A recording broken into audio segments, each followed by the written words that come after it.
નમસ્કાર મિત્રો, આપણે પહોંચ્યા છીએ મડાલ મુકામે, જે રા તાલુકાનું ગામ છે. ત્યાં આગળ આરપીએલ એટલે કે રાજારામ પ્રીમિયર લીગ નો ટુર્નામેન્ટનો 4 દિવસથી શુભારંભ થયેલો હતો. આજે આખરી દિવસ હતો અને ફાઇનલ મુકાબલો રાહ અને મડાલ વચ્ચે યોજાયો. એમાં રાહની એક શાનદાર જીત થઈ છે. રાહ ટીમ ચેમ્પિયન બની છે અને મડાલ ટીમ રનર્સઅપ રહી છે. બંને ટીમોનો કડો મુકાબલો અહીંયા આગળ થયેલો હતો.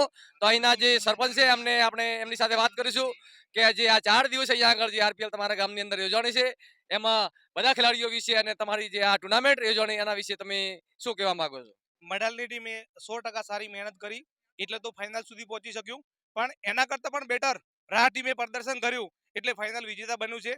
બંને ટીમોને હું ખૂબ ખૂબ અભિનંદન આપું છું અને એ લોકોએ ખેલદિલીની ભાવના સાથે છેલ્લા 4 દિવસથી અથાગ મહેનત ચાલતી હતી અને 4 દિવસના અંતે છેવટે રાહ વિજેતા બન્યું એટલે રાહ ટીમને હું ખૂબ ખૂબ અભિનંદન આપું છું. સાથે સાથે મડાલ ટીમને પણ ફાઇનલમાં પહોંચવા સુધી મહેનત કરી એટલે મડાલ ટીમને પણ હું ખૂબ ખૂબ અભિનંદન આપું છું.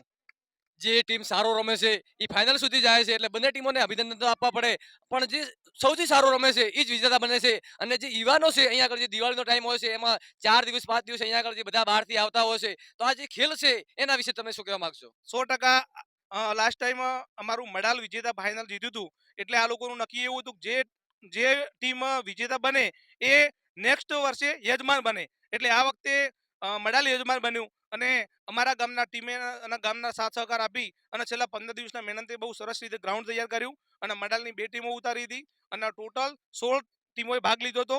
એની અંદર મડાલની ટીમ છે જે ફાઇનલમાં પહોંચી અને ફાઇનલમાં પણ સારું પ્રદર્શન કર્યું, પણ એના કરતાં પણ બેટર રાહ ટીમે પ્રદર્શન કર્યું એટલે વિજેતા બન્યું. થેન્ક યુ, આભાર.